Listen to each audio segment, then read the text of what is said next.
Hey there, I'm Gabriel Chori, and I want to welcome you to this new series that analyze things in games that caught my attention, and based on my experience as a professional game designer, I will share with you why do I think they work. So for today I picked one of my favorite boss battles, the Watcher Knight in Hollow Knight. Throughout the video I will share different techniques and tools that make this boss battle stand out. As always, you can get a one-page summary of the video in the description below. Now, assuming you have played this game, you know what I'm talking about. Those 6 guys that go around in hoops and jumps and that require your full concentration.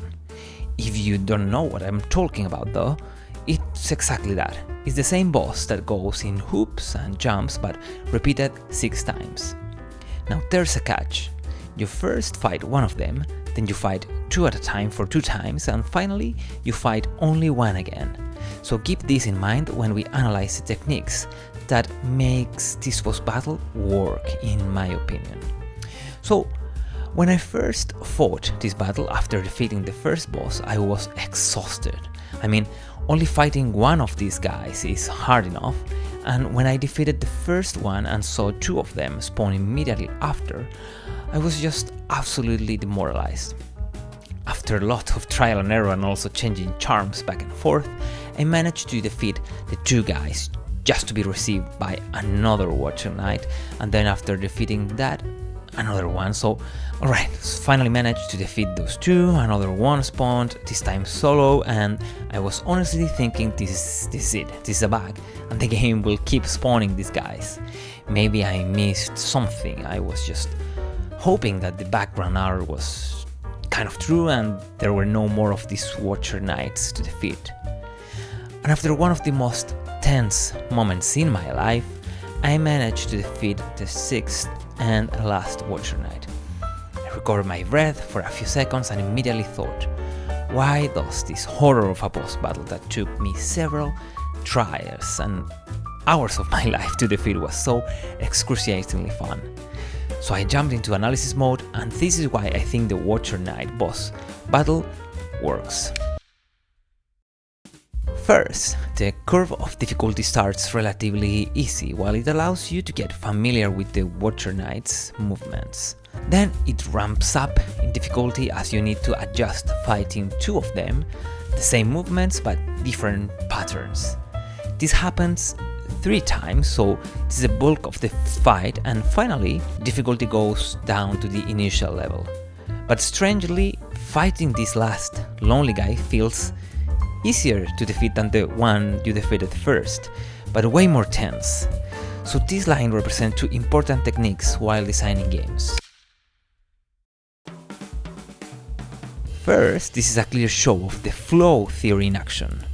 The ramp up in difficulty, the tiny pockets of respite when you defeat one of the Watcher Knights, and finally, back to the initial level of challenge.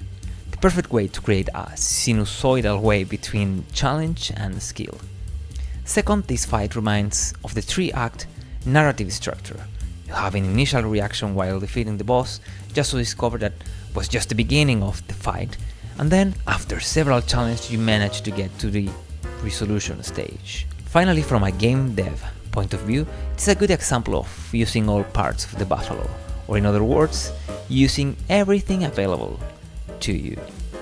Imagine you are designing this boss fight and the battle is too short. You could completely refactor the boss fight, add more HP to the boss, or even just scrap everything and start from scratch. Instead, using the format of the 6 Watcher Knights in this way gives rise to emergent gameplay in which no 2 boss battles are the same. Because each boss seems to read your movements slightly differently, it's hard to trick them to do the same movements over and over again. It's like the ghost in Pac-Man, in which each of them is designed to do something slightly different. So, as you can see, lots of things there.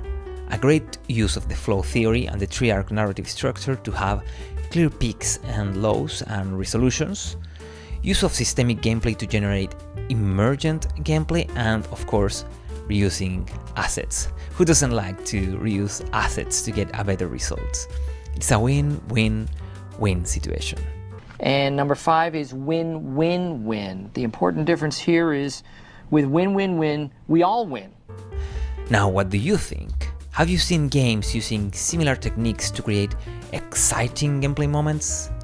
Let me know in the comments below, and don't forget to like, subscribe and activate the bell, as well as getting your one-page summary of this video by joining our newsletter. I will see you in the next one. Adios.